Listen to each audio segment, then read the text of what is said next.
What's up, everybody? On today's show, we are previewing the biggest game of the college football weekend. It is Alabama hosting Texas. We're going to preview it all the way with Luke Robinson of Locked On Bama, Jonathan Davis of Locked On Longhorns. What is it going to take for each team to pull off the win? Locked On SEC Crossover Edition starts now. You are Locked On SEC, your daily podcast on the Southeastern Conference. Part of the Locked On Podcast Network, your team every day.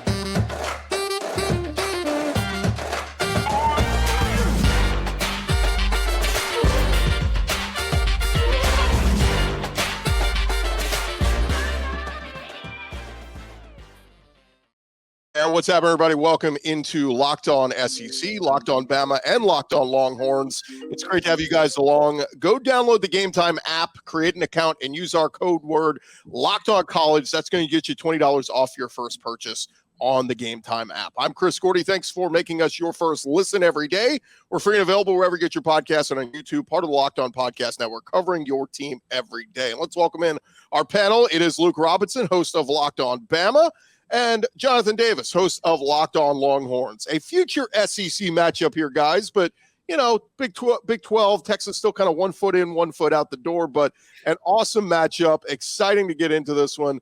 Thank you guys for joining us today. Happy to be here. Yes, sir. Can't wait. Let's dive into it, Luke. Before we start to look at this game, kind of assess for me week one for Alabama. I know they put up a lot of points on an inferior opponent in Middle Tennessee, but what did you see from Alabama last week?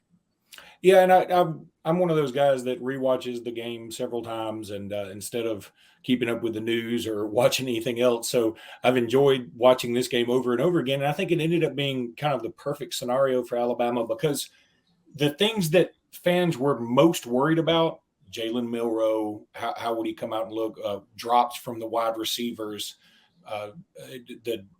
maybe some aspects of the defense, the punting game or the kicking game, anything like that Alabama fans typically worry about, the special teams. All those things looked great, and the things that we know are good but actually showed some room for improvement, like the running game, like the offensive line.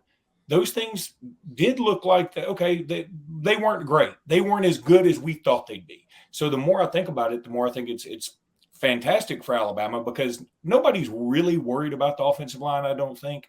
Nobody's really worried about the running game. That running back room is stacked. They're very talented. And, of course, then you got Jalen Milroe. If he's back there, the running game really gets to ratchet up a notch.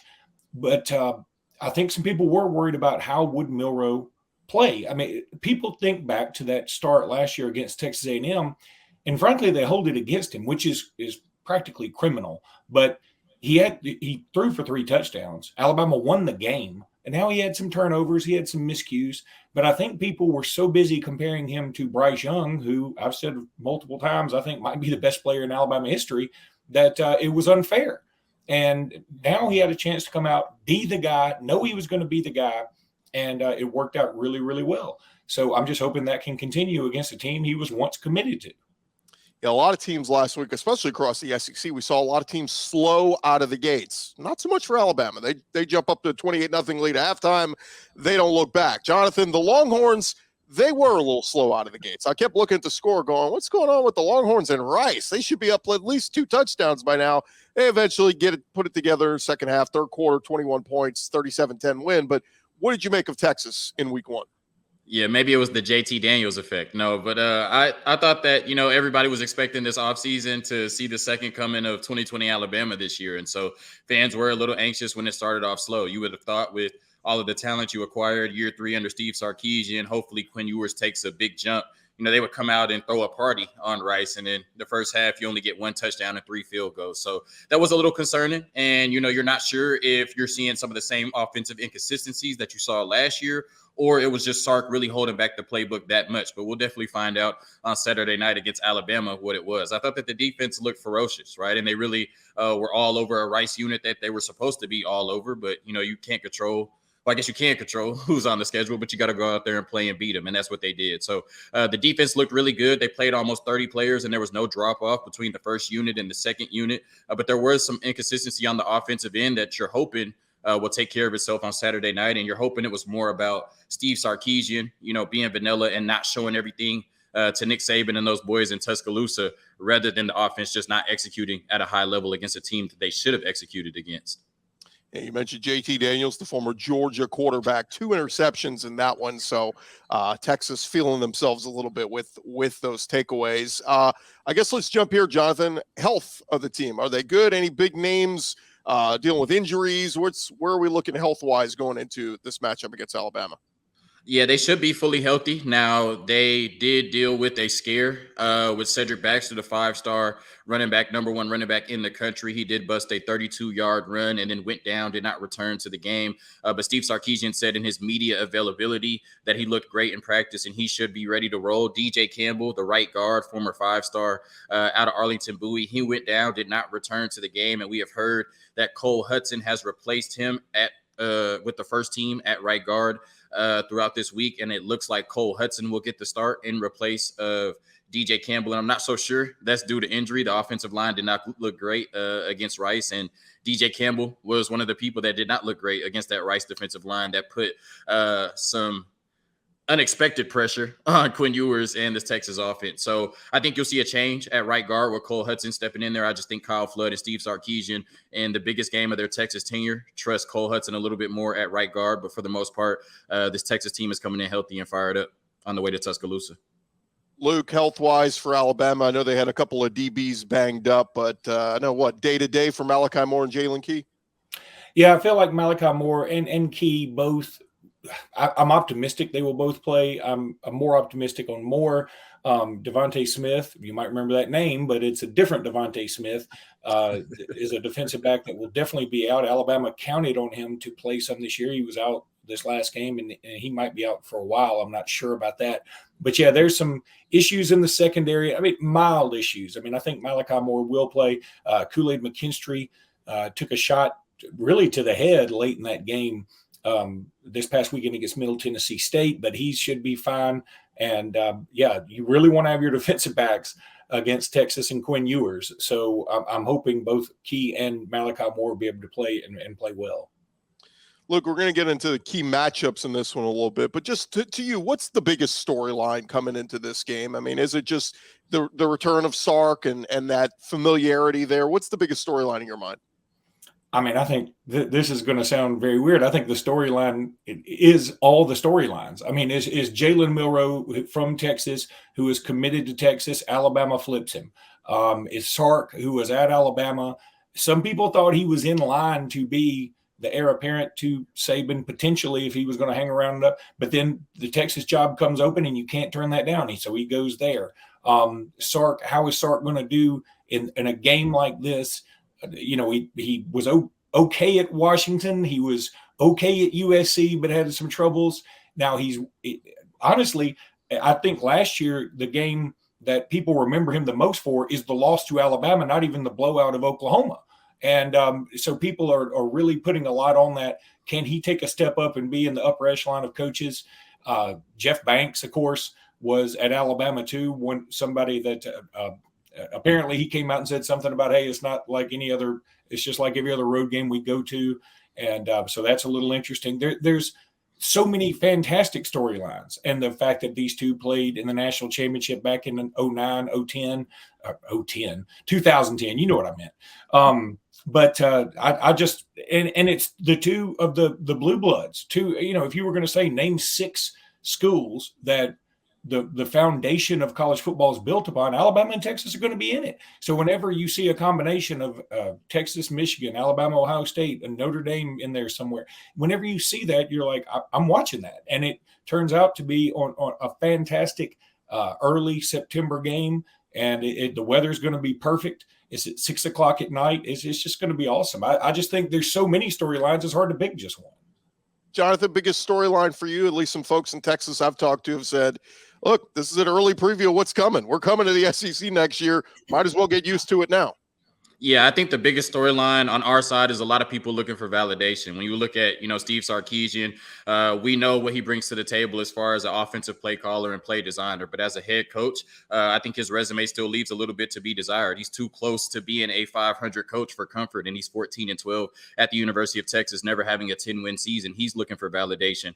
Quinn Ewers, we've seen moments where he was special. The first quarter against Alabama, obviously the game against Oklahoma, but over an 11-game stretch, has he lived up to being one of the highest graded recruits of all time? If you're asking me, I would say no. I think Quinn Ewers is looking for validation. And I think this University of Texas football team, who has spent a decade not living up to expectations, is looking to validate themselves as being back at the top of college football and living up to that blue blood status in the modern day. So I think a lot of people in Austin, Texas, and around this program are looking for validation on Saturday, and hopefully they can get it. All right, hold it right there, guys. We're going to get into some key matchups here in just a second as we continue to preview Texas versus Alabama.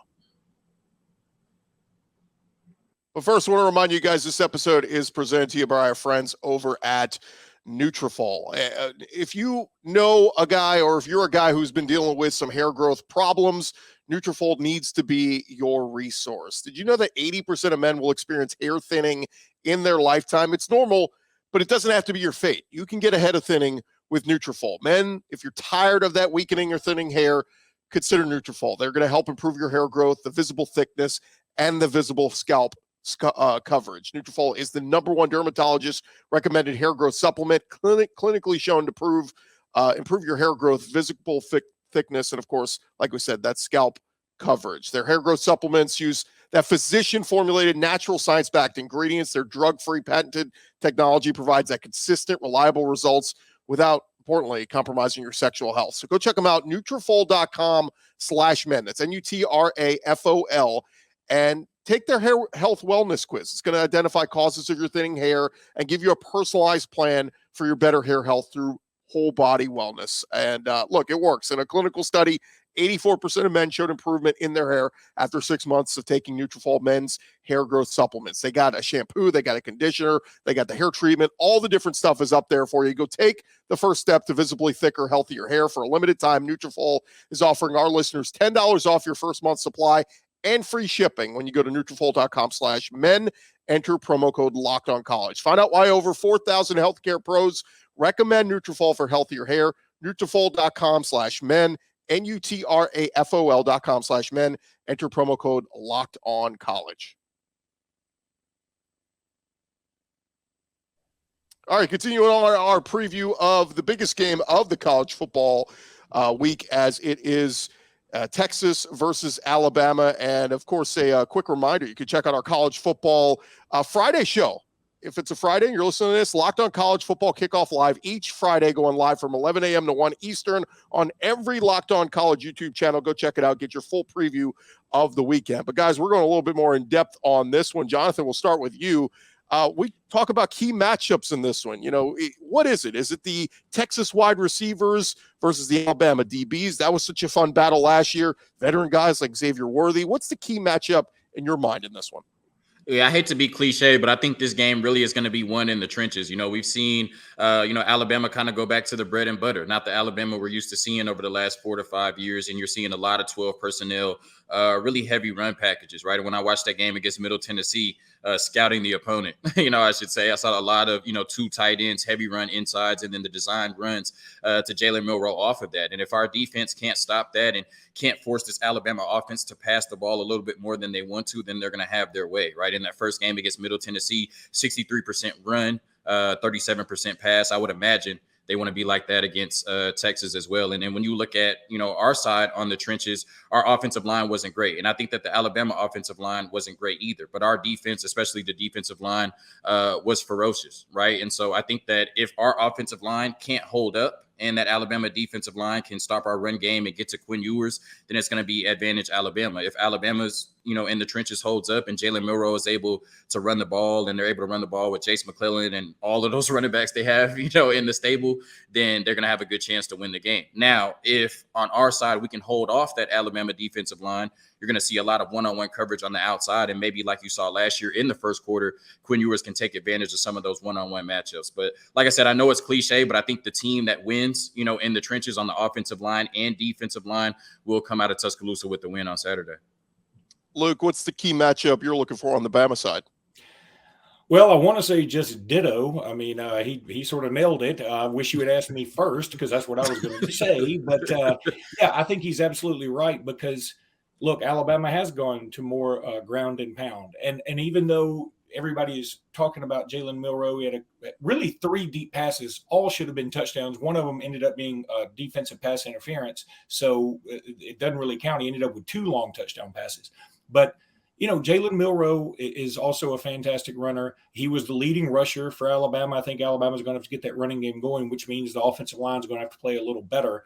And the other thing about this is I remember Texas as being very quick strike. And I know Steve Sarkisian is that way. So if Texas does get a lead, say, it's a score lead, 2-score lead, and it's getting later in the game, it feels to me like it's going to be tougher for Alabama to come back. I mean, I think they want to control the game in the trenches, control the clock to their advantage because they are more of a running team now. If Alabama had Tua Tagovailoa or Bryce Young back there slinging it around, you would and wide receivers like Devontae Smith and Henry Ruggs, Jerry Jeudy, Jalen Waddle, you wouldn't be quite as worried about it. But even though Isaiah Bond looked great as a wide receiver, even though Jermaine Burton looked really good at wide receiver this past weekend, I don't think Alabama's got a wide receiver like the 4 I mentioned before.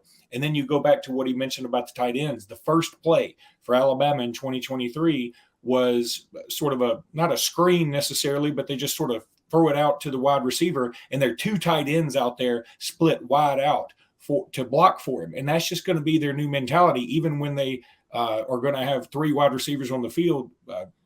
Technically, 2 of them may be actual tight ends. Alabama's just going to try and be a little bigger and bully people around. And so I think that all starts in the trenches. And again, what you want to do is make it where Texas has a spy on Jalen Milroe. If they have a spy on Jalen Milroe, all of a sudden they're going to have to go man a lot more often. That makes one-on-one matchups. And if you're trying to play teams like Alabama, even if they don't have Ruggs and Jeudy and Waddle and Smith, if you're trying to play their receivers one-on-one, that's usually going to be problems. So I think it's going to be key for Alabama to get Jalen Milroe running early and get the running game going overall early. Yeah, we saw Bryce Young make some miraculous plays late in that game last year, and it was so big. I've been saying this could be, if Jalen Milroe does that, he could have his Heisman-type moment and put his name into the conversation if they win. Of course, if they don't, that'll be all null and void. Quick thought, Luke, on the run game. You mentioned Milroe being the leading rusher last week with 48 yards. They did play a lot of guys: Jace McClellan, Roydell Williams, Justice Haynes, Jam Miller. All those guys got in there. Were you maybe a little surprised that there wasn't one guy that had 80, 100 yards rushing with all the talk of the running backs and how good that room is? I was, at least initially. As I've watched the game a little bit more, I've realized, okay, Middle Tennessee State was saying you're going to beat us passing the ball. You're not going to beat us necessarily rushing. Now, Alabama could have said, we'll beat you rushing then and just run the ball every time because Alabama's that's much more talented. But Alabama did a great job of taking advantage of some one-on-one matchups. As I mentioned, they had about 2 50-yard plus or minus touchdown passes that were deep throws from Milroe, and one other one that should have been a touchdown, but there was defensive pass interference. So Alabama took advantage of what the defense was giving them. And it also, that's great because it also gave Jalen Milroe a much-needed confidence boost, if you ask me. I think that's very positive. He didn't turn the ball over. Again, another positive. But yeah, I thought that one of the running backs would be able to break free. I thought somebody would have sort of a great run, even if it were Milroe. But nobody did necessarily. I mean, Milroe had the play where there was a bad snap on the first touchdown, and that was really cool, but it wasn't a long run or anything. Nobody broke free ever. And maybe that's just the kind of running backs Alabama has right now. I mean, I know last year Jace McClellan went about 80 yards on Texas, but that's not the norm for him. Alabama doesn't have a guy like a Trent Richardson or a Kenyon Drake that was a threat to, go 90 yards or whatever on one carry quite as much, it seems like, because these guys don't do it quite as much. They're more, we're going to get 3 to 10 yards every carry kind of guys. Milroe is a threat to take it deep. And I was a little surprised he didn't get to do that. But again, I'm pleased because it allowed him to grow in his passing game.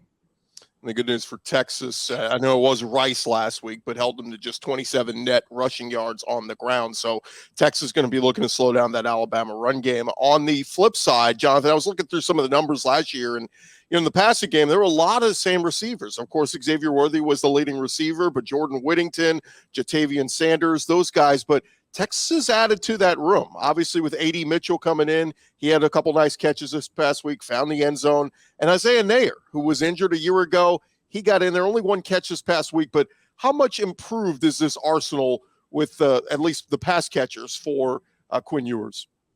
Yeah, well, I think the wide receiver room is going to be a lot better. We saw Xavier Worthy make some plays last year, but he also dropped a touchdown.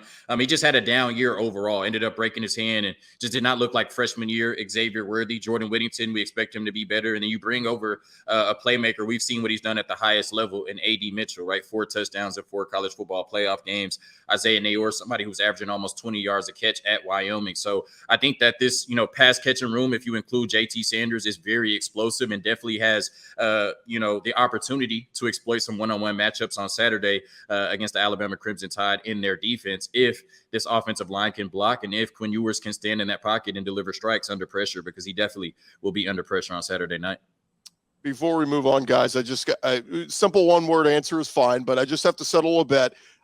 Jonathan, if Quinn Ewers doesn't go down last year, does Texas win that game? Yes, absolutely. Okay, Luke, if Quinn Ewers doesn't go down, does Alabama lose that game? Of course not. I'm not betting against Bryce Young. Again, just had to throw that out there, try to settle a bet, and we did not settle anything. Guys, when we come back, it is the moment of truth. We will make our score predictions and talk about how this one will play out right here on a Locked On SEC crossover edition. First, guys, this episode is presented to you by our friends over at the Gametime app. Look, buying tickets to your favorite event should not be stressful. Gametime is making it easy for you. It is fast and easy to buy all your tickets for all your sporting events. They got killer deals on last-minute tickets and their best price guarantee. You can stop stressing over the tickets and start getting hyped for all the fun you're going to have at the games. Gametime is the place for last-minute ticket deals.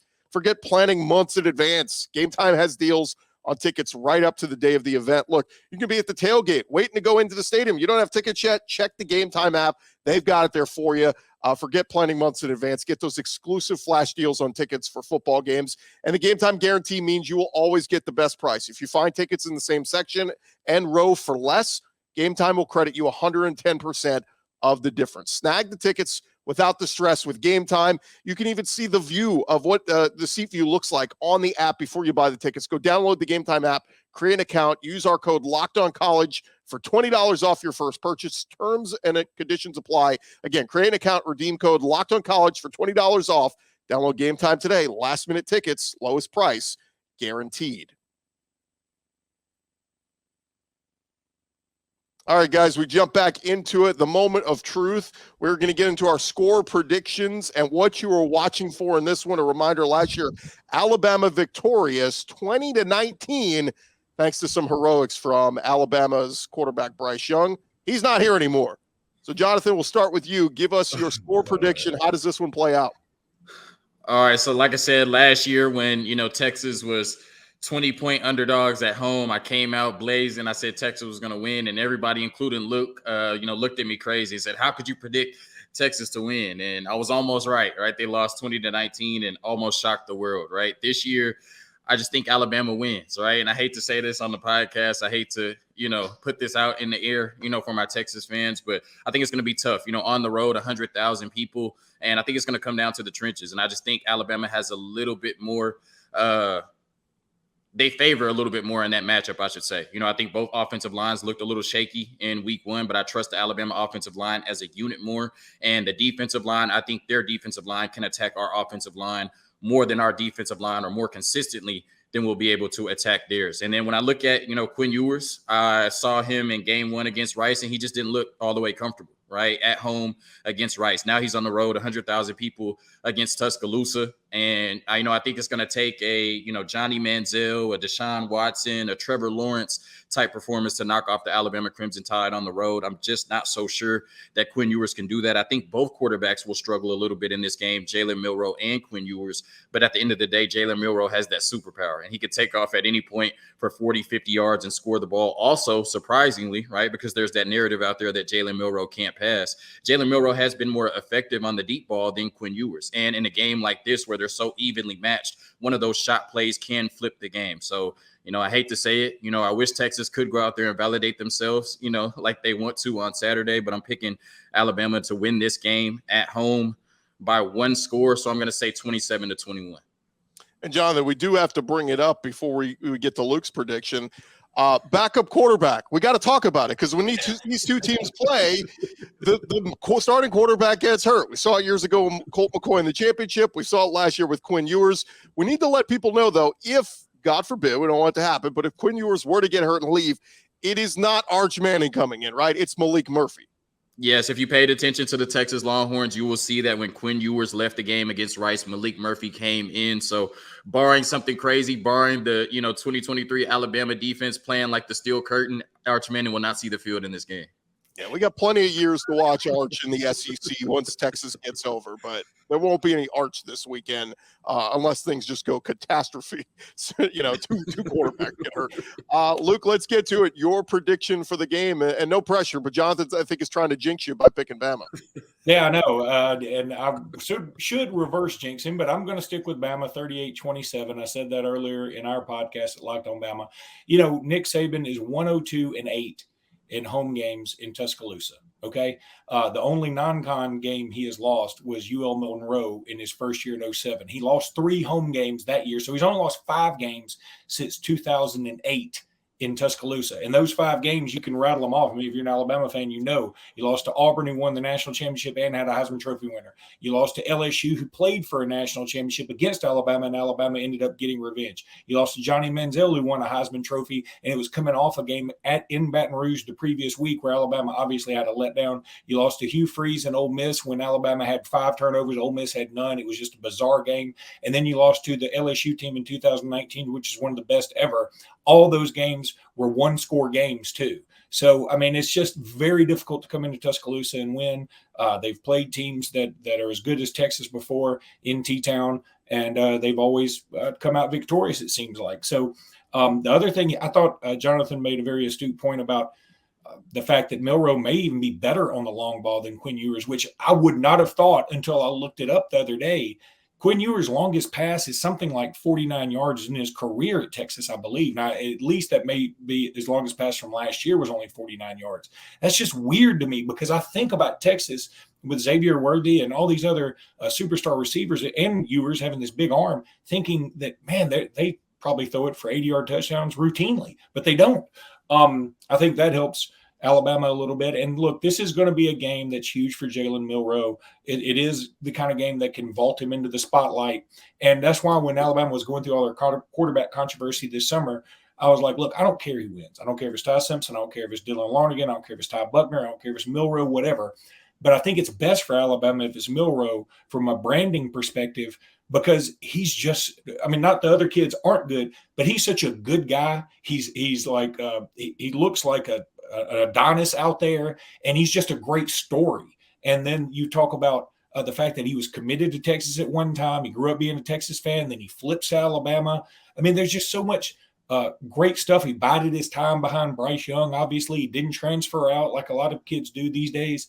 I think he's the best story, and I think it's great for Alabama if Jalen Milroe has a great year. And I think he's going to account for 4 touchdowns this weekend, and Alabama wins 38-27. And I just found out I have tickets, and I can't wait.